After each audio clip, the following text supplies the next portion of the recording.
হৃদমায়ার প্রেমগাথা লিখেছেন রিক্তা ইসলাম মায়া।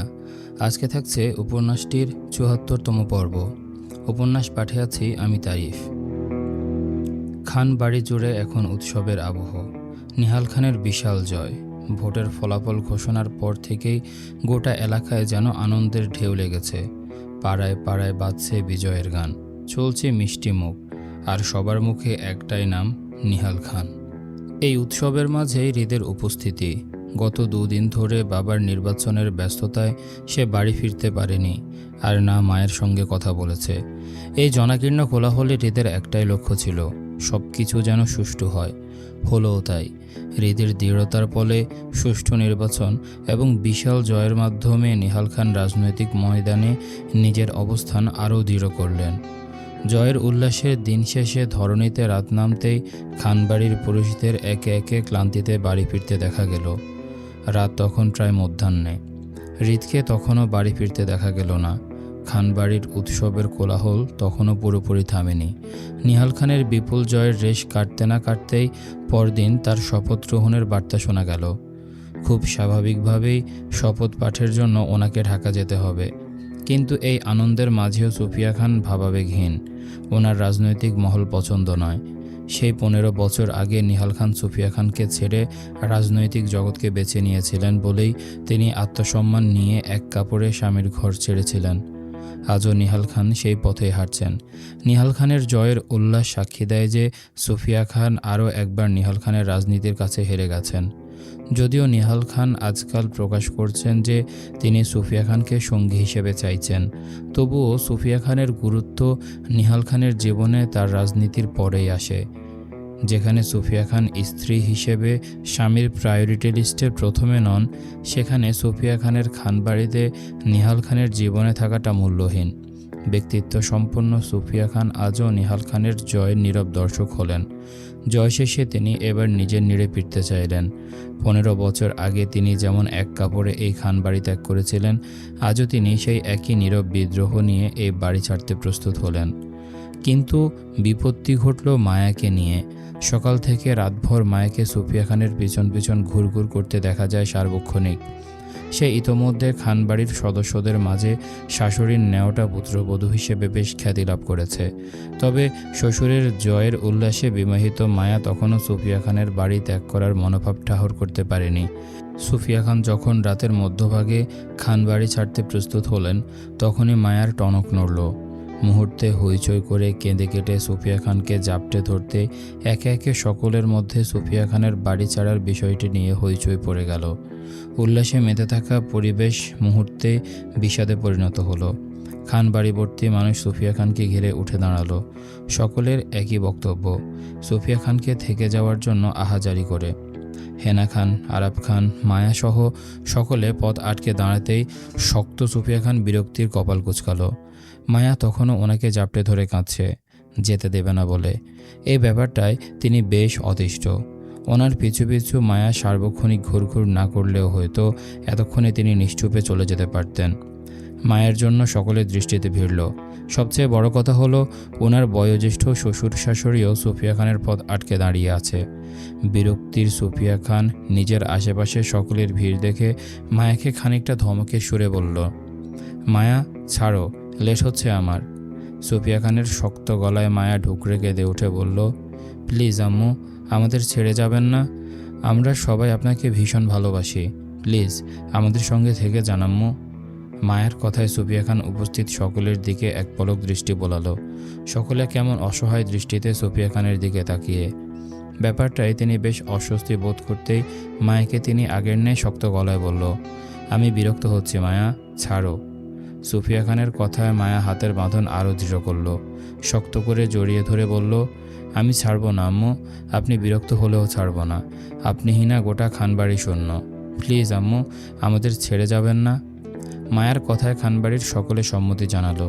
অস্থির উত্তেজিত ভঙ্গিতে সুফিয়া খানকে বোঝাতে চাইল এক একজন। সকলের হইচই সুফিয়া খান যেমন বিরক্ত তেমনি অস্বস্তি বোধ করলেন। এর মাঝে আরাব খান পরিস্থিতি বুঝে হাতের লাঠিতে ভর করে এগিয়ে এসে সুফিয়া খানের মুখোমুখি হয়ে দাঁড়াতে দাঁড়াতে বেশ গম্ভীর মুখে বললেন, তুমি কি সত্যি চলে যেতে চাও সুফিয়া? আরাব খানের কথায় সুফিয়া খান ঘাড় ঘুরিয়ে আরাব খানের দিকে তাকালেন। সোজাসাপটা উত্তরে বললেন, জি বাবা। সুফিয়া খানের উত্তরে ভারী নিঃশ্বাস ফেলে আরাব খান সম্মতি দিতে দিতে বললেন, বেশ, তোমার কথাই রইল সুফিয়া, তোমাকে আর কেউ বাধা দিবে না এই নিয়ে। অনেক তো হলো, এসব আর কতদিন চলবে?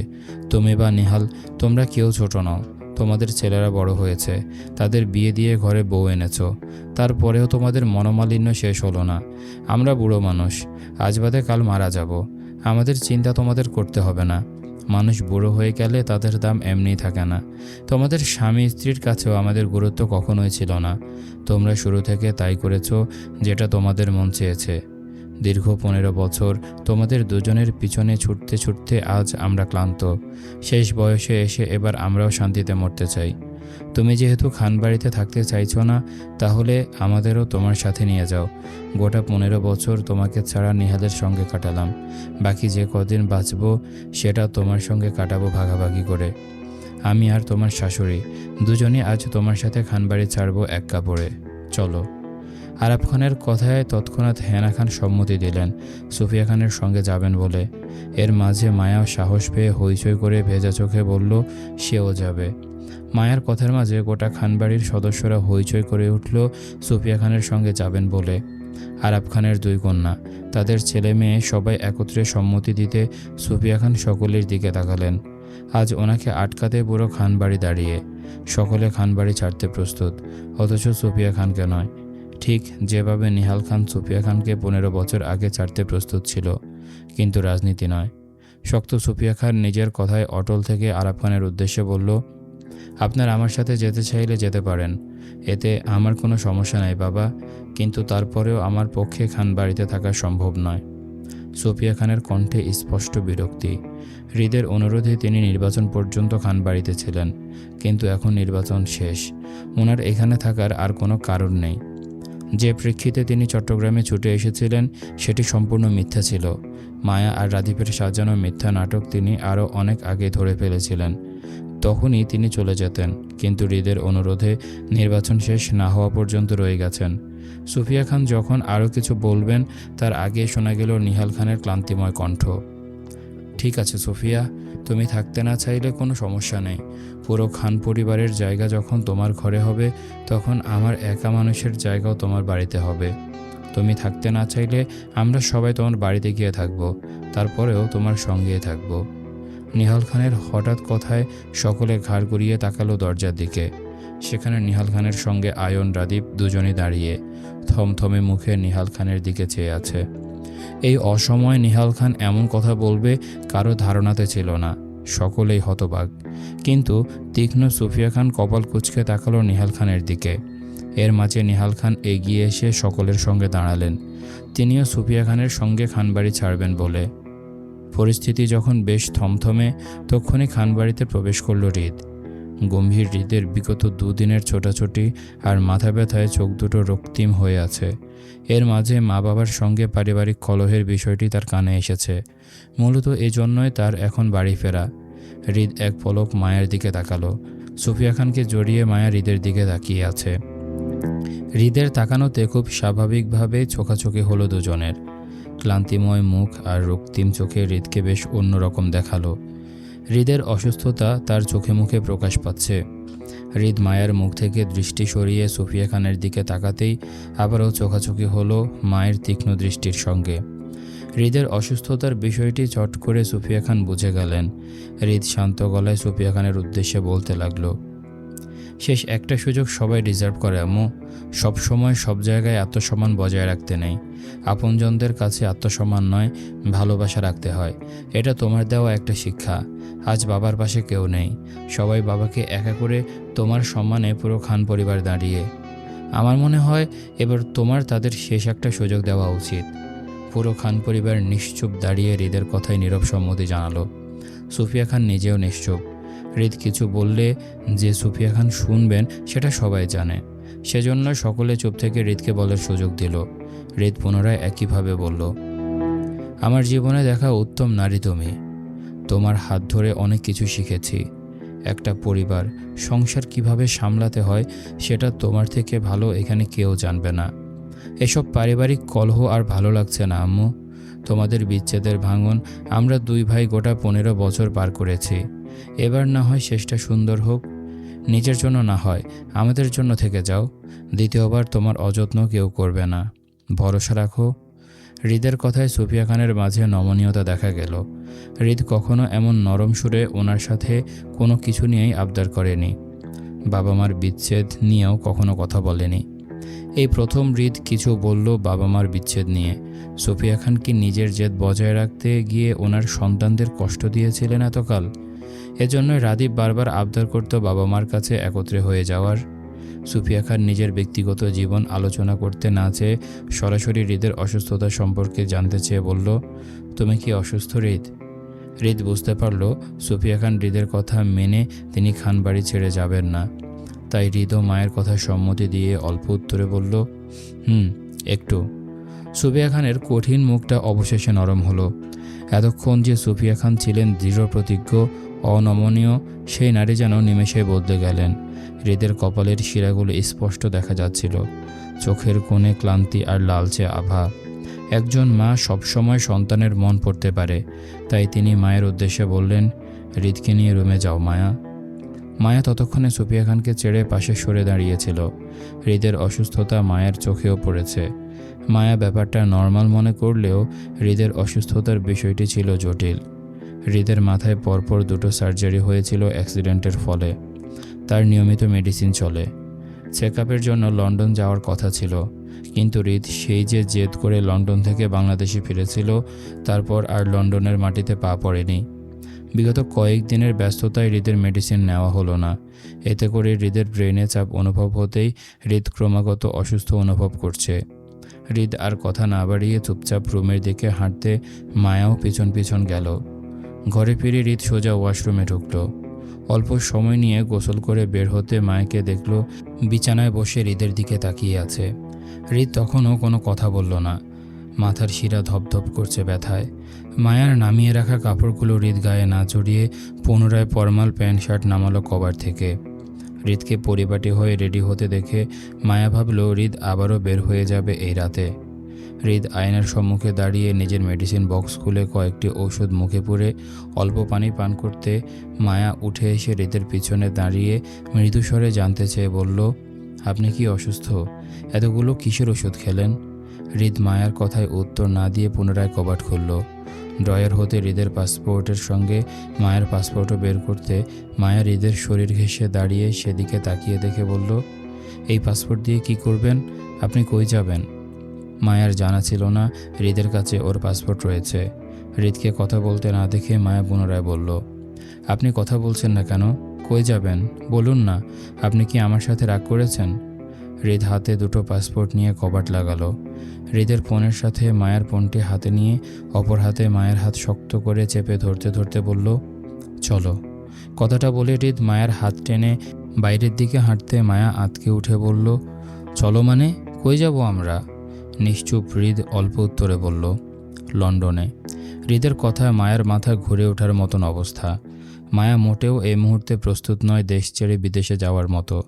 মূলত মায়ের শ্বশুর শাশুড়ি সবেমাত্র একত্র হয়েছে। ওদের কাছাকাছি এক ঘরে আনার দায়িত্ব মায়ার। মায়া সে দায়িত্ব পালন না করা পর্যন্ত ও কোথাও যাবে না। দ্বিতীয়ত খানবাড়ি ভর্তি মেহমান। মায়ার মা, জুই সকলেই আছে খানবাড়িতে। এত সব মানুষের ভিড়ে মায়ের বেশ আনন্দে দিন কাটে। শ্বশুরের বিজয়ের উল্লাস এখনও শেষ হয়নি। তাই মায়া চায় না এত সব আনন্দের মুহূর্ত ছেড়ে হৃদের সঙ্গে একা একা বিদেশ গিয়ে থাকতে।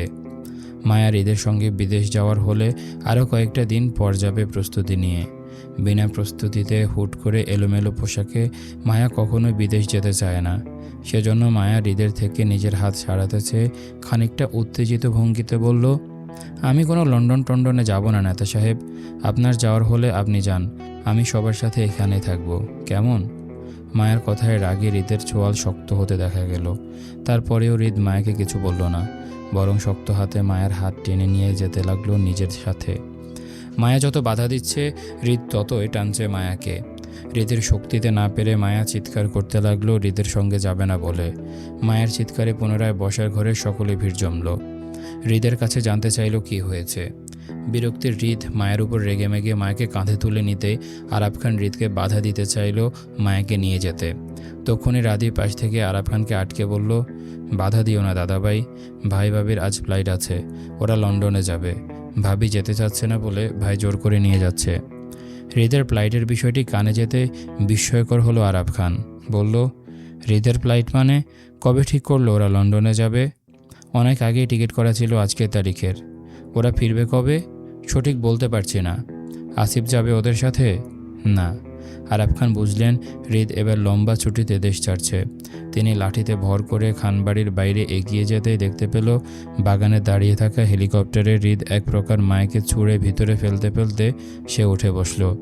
হৃদ হেলিকপ্টারে উঠে বসতেই একজন দেহরক্ষী দ্রুত এগিয়ে এসে দরজা লাগালো। আসিফ বাইরে দাঁড়িয়ে। সে হৃদের সঙ্গে যাবে না, বরং সে কাল ঢাকায় ফিরে যাবে হৃদের কোম্পানির কাজে। দেশের বাইরে থেকেও হৃদ আসিফের সঙ্গে যোগাযোগ করবে এমনটাই নির্ধারিত। হৃদ মায়াকে নিয়ে হেলিকপ্টারে বসতেই হেলিকপ্টারের পাখা গোল গোল ঘুরিয়ে আকাশে উড়ে যেতেই মায়া আতঙ্কে হৃদকে দুহাতে জাপটে ধরল। হৃদ মায়াকে না ছুঁয়ে শক্ত হয়ে বসল। তাদের শেষ রাতের দিকে ঢাকা এয়ারপোর্ট থেকে ইন্টারন্যাশনাল ফ্লাইট আজ। এখন রাত 12টা। চট্টগ্রাম থেকে ঢাকা পৌঁছাতে হেলিকপ্টারে ঘন্টা 2 লাগবে। এর মাঝে হৃদের মাথা ব্যথাটা খানিকটা কমে আসলে আরাম পেত বলে মনে করল হৃদ। হৃদ যথাসম্ভব কথা না বলে হৃদের মস্তিষ্ক ঠান্ডা রাখার চেষ্টা করছে, কিন্তু মায়ের প্যাচ প্যাচ কান্নায় তার মাথা ব্যথা বাড়িয়ে দিচ্ছে ক্রমাগত। হৃদ মায়াকে শক্ত গলায় ধমক লাগাতে গিয়েও লাগালো না, বরং মায়ের দিকে কটমট করে তাকিয়ে বলল, দুনিয়ার সব বোঝো, শুধু আমাকে ছাড়া। সবাই তোমার প্রায়োরিটি লিস্টে পড়ে, শুধু আমি ছাড়া। জীবিত মানুষের মূল্যায়ন তোমার কাছে নেই, আমি মরে গেলে মূল্যায়ন করবে তো হৃদ? হৃদের কথায় মায়ের তৎক্ষণাৎ কান্না থেমে যায়। বেঝা 2 চোখের মণি দুটো স্থির হয়ে যায় হৃদের মুখের ওপর। মায়ের নীরবতা বুঝে হৃদ চোখের উপর হাত ঠেকিয়ে শুয়ে পড়ল সিটে। মায়া তখনও স্থির দৃষ্টিতে হৃদের দিকে তাকিয়ে। পুরোটা সময় মায়া আর কোনো কথা বলল না, শুধু নিশ্চল 2 চোখ ঘুরে ঘুরে হৃদের দিকে তাকাতে লাগলো। হৃদ বুঝেও না বোঝার মতন করে রইল। ঢাকা পৌঁছাতে হৃদের একজন অ্যাসিস্ট্যান্টকে দেখা গেল মধ্যরাতে এয়ারপোর্টে দাঁড়িয়ে থাকতে হৃদের অপেক্ষায়। হৃদ মায়াকে নিয়ে প্রথমে নিজের বাড়িতে গেল। সেখান হতে অল্প সময়ের মধ্যে নিজেদের প্রয়োজনীয় কাগজপত্র নিয়ে গাড়িতে উঠে বসতে ড্রাইভার গাড়ি টানল সোজা এয়ারপোর্টে। সময় থাকতে শেষ রাতের আগে মায়াকে নিয়ে এয়ারপোর্টে পৌঁছাতে হৃদের একজন অ্যাসিস্ট্যান্ট এগিয়ে আসলো। হৃদ এক হাতে মায়ের হাত চেপে অপর হাতে দুটো পাসপোর্ট নিয়ে হাঁটল কাউন্টারের দিকে। প্রয়োজনীয় সকল তথ্য শেষে মায়াকে নিয়ে প্লেনে উঠে বসতেই প্লেনটি সময় নিয়ে আকাশে উড়াল দিল দীর্ঘ পথ পাড়ি দিতে। প্লেন জার্নির পুরো রাস্তায় মায়া হৃদের সঙ্গে টু শব্দটিও করল না, কেমন চুপচাপ বসে রইল বাড়ির কাপড়ে। মায়ার গায়ের এই শাড়িটা আজ মায়ের শাশুড়ি দিয়েছিল বাড়িতে নির্বাচনের জয়ের উল্লাস ও লোকজনের আনাগোনা থাকবে বলে। সেই শাড়ি পরেই হৃদের সঙ্গে এক দেশ হতে অন্য দেশে পাড়ি জমালো মায়া। হৃদ মায়াকে শাড়িটা পরিবর্তন করার সময়টুকু দিল না, অথচ হৃদ নিজে গোসল করে নতুন কাপড় পরে বাবু হয়ে বসে আছে। বাংলাদেশে গরম, অথচ লন্ডনের মাটিতে উষ্ণ ঠান্ডা। এখন সময় 10টা, বাংলাদেশ সময় হয়তো বিকাল 3টা নাগাদ হবে। মায়া লন্ডনে এসেছে পর থেকে বাংলাদেশের কারোর সাথে কথা হয়নি। হয়তো হৃদের হয়েছে, তবে হৃদ মায়াকে কিছু বলেনি এই বিষয়ে। মায়েরা আজ সকাল 7টা নাগাদ লন্ডনে এসে পৌঁছায়। এয়ারপোর্ট থেকে হৃদের লোক এসে মায়াদের রিসিভ করে। তারপর ওরা একটি হাসপাতালে যায়। মায়া হাসপাতালটির নাম জানে না, তবে সেখানে হৃদকে চিকিৎসা নিতে দেখে মায়া বুঝতে পারে এর আগে হৃদের অ্যাক্সিডেন্টের সময় হৃদকে হয়তো এই হাসপাতালে রাখা হয়েছিল। তাই আজ মায়েরা লন্ডনে ফেরার পরপরই হৃদ মায়াকে নিয়ে সোজা এই হাসপাতালে চলে এসেছে চেক আপের জন্য। রাতের ব্যাপারটায় মায়া হৃদের উপর অভিমান করে বসে নেই, বরং মায়া হৃদের কথায় কষ্ট পেয়েছিল বলে সে নিশ্চুপ। মায়ের জীবনে স্বামী হিসেবে হৃদের গুরুত্ব অনেক। হৃদের আগে মায়ের জীবনে কখনো কাউকে প্রথম প্রায়োরিটিতে রাখেনি। মায়ের প্রথম প্রায়োরিটি মায়ের স্বামী। হৃদের অসুস্থতার বিষয়টি মায়া জানতো না, জানলে হয়তো মায়া কখনোই হৃদকে বাধা দিত না। এখন মায়ের নিজেকে অপরাধী মনে হচ্ছে, তখন হৃদকে বাধা দিয়ে। মায়ের স্বামী নিশ্চয় মনে করছে মায়া ওর স্বামীর মন বোঝে না। সত্যিই কি তাই? মায়ের তীব্র অপরাধবোধে কান্না পেল। কষ্টগুলো দলা পাকিয়ে গলায় আটকে আসতে মায়া নিজের পাশে কারো উপস্থিতি টের পেল। মায়া ঘাড় বেঁকে তাকাতেই দেখল হৃদ সবে গোসল করে কোমরে তোয়ালে বেঁধে খালি গায়ে দাঁড়িয়েছে। ভেজা চুল আর স্নিগ্ধ মুখে হৃদকে দারুণ দেখালো। মায়া হৃদের মুখের দিকে তাকিয়ে থাকতে হৃদ কপাল কুঁচকে মায়াকে পরখ করলো। হৃদ মায়াকে সে ঘণ্টাখানেক আগে বলেছিল গোসল করে ফ্রেশ হতে, অথচ মায়া গোসল না করে রুমের খোলা বারান্দায় দাঁড়িয়ে আকাশের পথে চেয়ে আছে। কি এত ভাবছে কে জানে। তবে হৃদের ধারণা সে মায়াকে জোর করে নিজের সঙ্গে নিয়ে আসায় হয়তো মায়া এখনও অভিমান করে বসে আছে। আর এই ব্যাপারটায় হৃদ চট করে বিরক্ত বোধ করলো। মায়ের দিকে বিরক্তি চোখে তাকিয়ে বলল, কি সমস্যা? এখানে দাঁড়িয়ে আছো কেন? ফ্রেশ হবে না? হৃদকে স্বাভাবিকভাবে কথা বলতে দেখে মায়া ঝরঝর করে চোখের পানি ছেড়ে দিল। হৃদের বেঝা শরীরের দুহাতে জাপটে জড়িয়ে হৃদের বুকে কপাল ঠেকাতে ঠেকাতে ফুঁপিয়ে কেঁদে উঠে বলল, আমার একটাই আপনি ছিলেন নেতা সাহেব। আপনাকে ভালোবাসার স্বাদ এই জন্মেও শেষ হবে না। হৃদ বুঝতে পারল মায়া হৃদের রাতে বলা কথাগুলো মনে পুষে কষ্ট পাচ্ছে।